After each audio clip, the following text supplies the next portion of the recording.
C'est un honneur de vous rencontrer. C'est un honneur de vous rencontrer. Non mais rigolez pas, hein. C'est de votre faute si je suis dans cet état. J'étais bien, moi, là, à vous parler des auteurs des siècles passés, hein. Sortir une petite blagounette sur Molière, une vanne sur Stendhal ou Rousseau, même des petits sketchs musicaux sur Baudelaire. Mais non, il vous fallait du neuf, du contemporain. Donc moi, bonne pomme, je me dis, il y a qui parmi les meilleurs auteurs francophones de notre époque? Bon, pour le coup, ça c'est facile. Tout de suite, j'ai pensé Yasmina Khadra. Bon, sur le papier, il n'y a pas photo, hein. C'est l'un des auteurs les plus lus de ces 20 dernières années.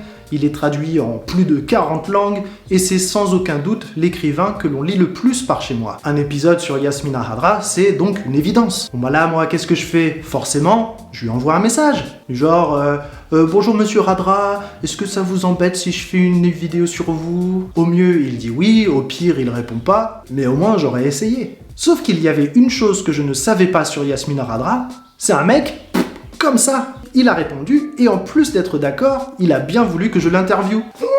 Ce qui nous ramène à maintenant, quelques minutes avant notre conversation. Un peu nerveux, moi. C'est moi ou il fait chaud, là? Vous êtes prêts pour la première interview littéraire de Unique France? On y va!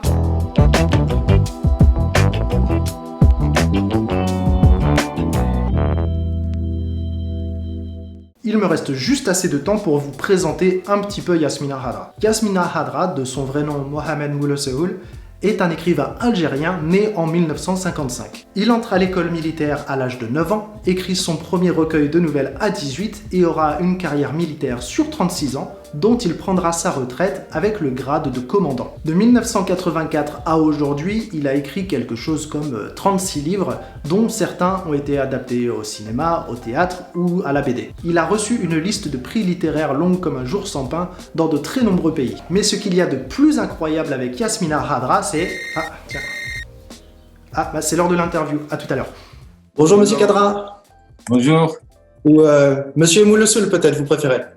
Non, Yasmina Khadra. Personne ne connaît Moulosseoul. Personne ne connaît. Dans ma famille, on va dire ça en général, dans ma famille ici en France, ça fait des années qu'on lit vos livres. J'ai essayé d'en rassembler plusieurs pour vous montrer. Là, c'est les... Donc moi, je suis très heureux de rencontrer quelqu'un qui apprécie mon travail parce que c'est lui mon soutien. C'est lui. C'est grâce à des gens comme vous, c'est grâce à mes lecteurs que je tiens encore debout. Et c'est mon lectorat qui fait ma force. Et c'est pour ça que je lui dois tout. Donc, c'est un honneur pour moi d'être avec vous aujourd'hui. C'est pas à vous d'avoir l'honneur d'être avec moi. Bah, toujours est-il, vraiment l'honneur est aussi de mon côté. D'autant plus, en fait, vous êtes le premier auteur vivant que je présente sur ma chaîne. Moi, j'aime bien être le premier, comme le premier homme, parce que je suis resté un homme primitif. Première question, très très intellectuelle. Il paraît que vous tapez avec un seul doigt. C'est vrai? Oui. J'ai jamais eu le temps d'apprendre à travailler avec mes 10 doigts. Par exemple, en une journée, j'écris 2 pages, 3 pages en une journée. C'est terrible. Alors que si j'avais cette dextérité, si j'avais cette adresse, cette habileté, ben, j'aurais peut-être écrit un chapitre en une journée. Tellement mon imaginaire n'arrive pas à trouver un rythme capable de le porter très vite.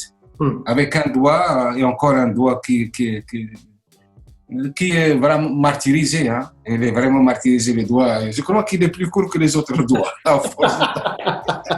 Il paraît que James Joyce pouvait écrire une phrase par jour maximum. Donc vous êtes bien plus loin encore, ça va? Non, mais peut-être que Joyce était paresseux. Moi, une question qui m'intéresse vraiment beaucoup, c'est la raison pour laquelle vous utilisez un nom de plume féminin. Oh, parce que j'avais commencé à écrire sous mon vrai nom. J'étais à l'époque dans l'armée. Moi, j'ai passé 36 ans de ma vie dans l'armée et j'ai été soldat à l'âge de 9 ans. Toute ma vie a été encadrée par des militaires. Voilà. Donc, j'écrivais sous mon vrai nom. Et à un certain moment, j'ai commencé à avoir des problèmes avec la hiérarchie militaire qui m'avait imposé un comité de censure. Et j'ai opté pour un pseudonyme féminin, d'abord pour un pseudonyme autre que Yasmina Khadra, c'était le commissaire Lob, il y a Murjadjo, il y a Sitami, il y a tout un tas de signes avec un tas de pseudonymes. Et puis, Yasmina Khadra est arrivée à un moment où je pensais que je n'avais plus aucun risque à courir autre que mourir. Donc, moi, j'étais engagé dans la guerre antiterroriste et j'ai choisi le prénom de ma femme par gratitude. Ça s'appelle Yamina Khadra. Mon éditeur a ajouté un S à Yamina parce qu'il pensait que j'avais mal, je ne sais même pas écrire mon nom, que je méritais à peine un matricule. Qu'est-ce qui vous a poussé à devenir écrivain? C'était génétique pour moi. Je suis né pour écrire. Depuis tout petit, je savais que j'étais prédestiné au verbe. Et pourquoi avoir choisi la langue française? J'imagine qu'à la base, vous écriviez pas forcément en français. Non, j'écrivais en arabe au début.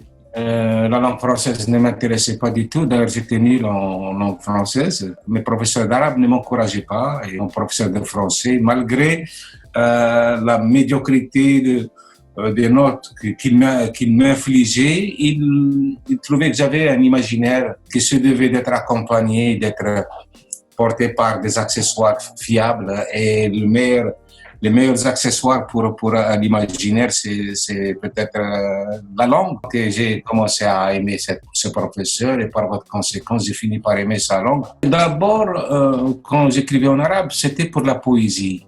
Je voulais devenir poète.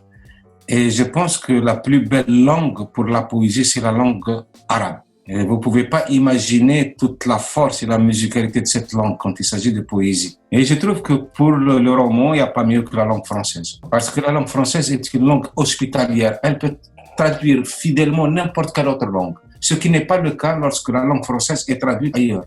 Comme je suis traduit en 49 langues, je sais que ça n'a pas été toujours de très bonnes traductions. Et puis, il faut dire aussi que j'écris un français qui m'appartient. Ce n'est pas le français commun des Français, c'est un français qui est très imprégné par mon arabité, par ma berbérité, par ma sensibilité de bédouin. Et donc, j'ai introduit tout ça et ça fait comme une espèce de poésie arabe qui est rattrapée ou qui se rattrape dans la langue française. C'est pour ça que beaucoup de Français apprécient ma manière d'écrire. Quand on lit vos livres, il y a un accent, il y a une texture dans les paroles, dans les dialogues surtout.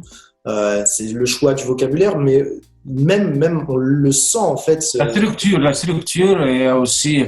Oui, c'est une touche.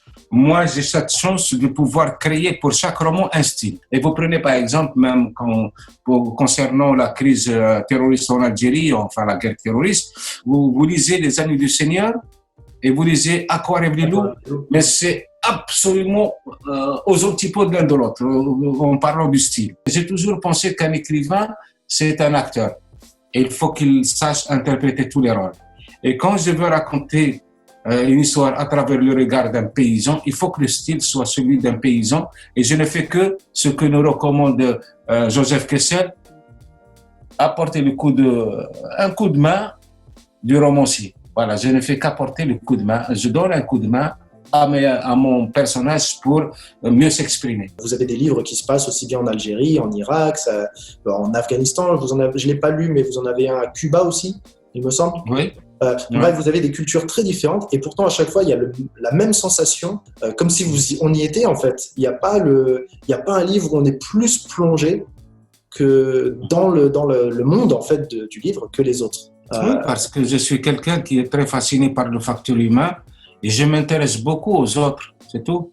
Quand je suis dans un pays, je suis comme une espèce d'éponge. J'absorbe tout, les moindres petits détails m'interpellent et je l'enregistre et ça reste comme un agent dormant et le jour où je commence à écrire, tout se réveille. J'aime les gens, moi, j'écris par amour, j'écris parce que je veux partager, parce que je veux pas être seul et j'ai toujours dit que le livre c'est une sonde qu'on lance dans le cosmos humain en quête d'un écho. Quand il y a un écho, c'est que je ne suis pas seul dans cet univers.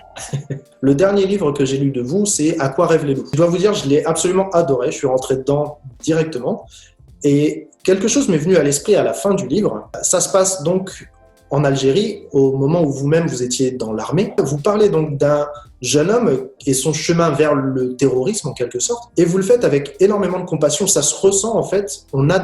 Personnellement, j'avais de la compassion pour ce personnage qui, s'il avait existé, dans la vraie vie, aurait été de l'autre côté de vous en fait. Mais c'est comme ça, moi je ne peux pas raconter un personnage si je ne l'aime pas. C'est pas de l'empathie, c'est tout simplement de la compréhension.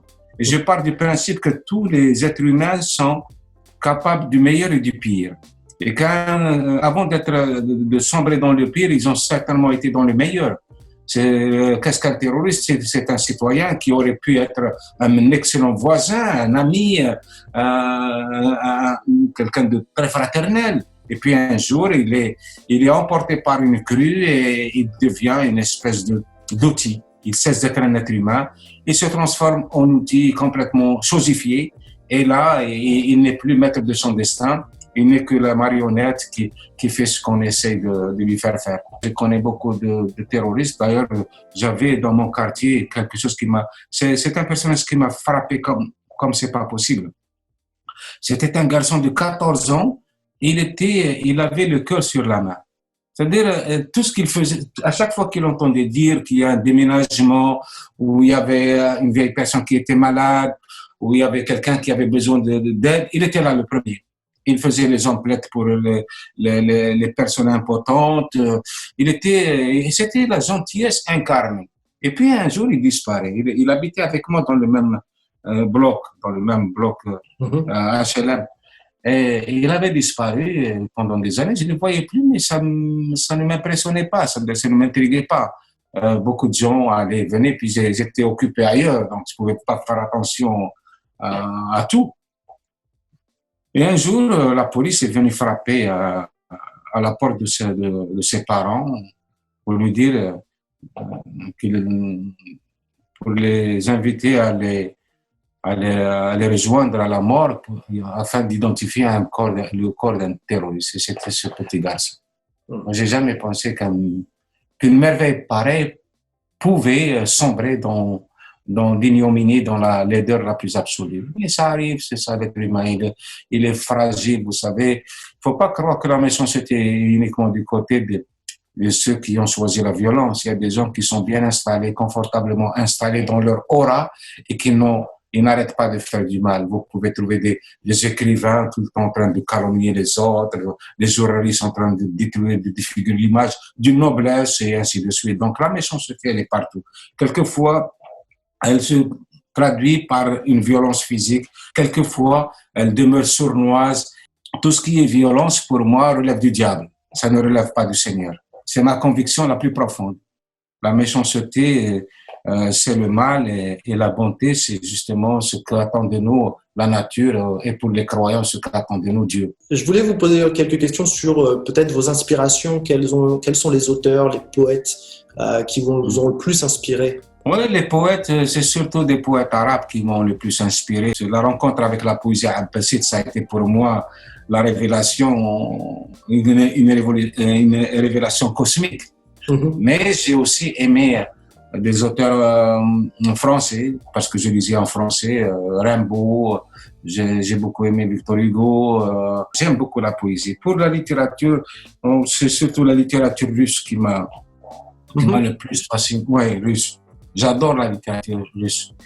Elle est très proche de la littérature américaine, sauf qu'elle est beaucoup plus sérieuse. Les Russes, ils sont beaucoup plus méthodiques, ils ont le souci du verbe aussi, c'est pas seulement ils ont le sens de la tournure, ils sont très profonds. Et du côté arabe, il y a bien sûr les Naguib Mahfouz et Taha Hussein et des auteurs algériens comme Malik Haddad.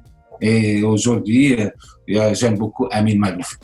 Ouais, c'est exactement ce que j'allais vous demander. Si vous pouviez recommander un auteur ou un livre en ce moment, ce serait quoi? Ouais. À part les vôtres, bien sûr. Ouais, c'est Amin Maalouf. Il faut lire Amin Maalouf. Surtout, si on veut vraiment accéder à sa magie, il faut commencer par la Samarcande ou Léon l'Africain. Voilà, ce sont des livres ce sont des tapis volants. Vous êtes dessus, hop, vous partez quelque part et c'est magnifique. Amin Maalouf, c'est mon auteur vivant. De tous les autres, c'est mon préféré. Un grand merci à Yasmina Khadra pour ce moment convivial et humain. Je vous souhaite tout le meilleur pour les publications à venir. Le prochain livre d'ailleurs, Le sel de tous les oublis, paraît au mois d'août. Donc assurez-vous de ne pas manquer sa sortie. Si c'est la première fois que vous regardez l'une de nos vidéos, tout d'abord merci à vous. Toutes les semaines ou presque, je présente une personnalité ou un monument de la littérature française. Donc n'hésitez pas à vous abonner pour ne pas manquer les prochaines vidéos. Et merci de partager celle-ci si elle vous a plu. Bonne semaine à tous et je dis à tout le monde, Zaïdien. Donc ça se dit Zaïdien. Dai, Zai, donc c'est Z-A-I. Donc Zai. Zdai, Zai. Zdai, Ah, Zai. Zai, Zai, Dien. Zai Dien.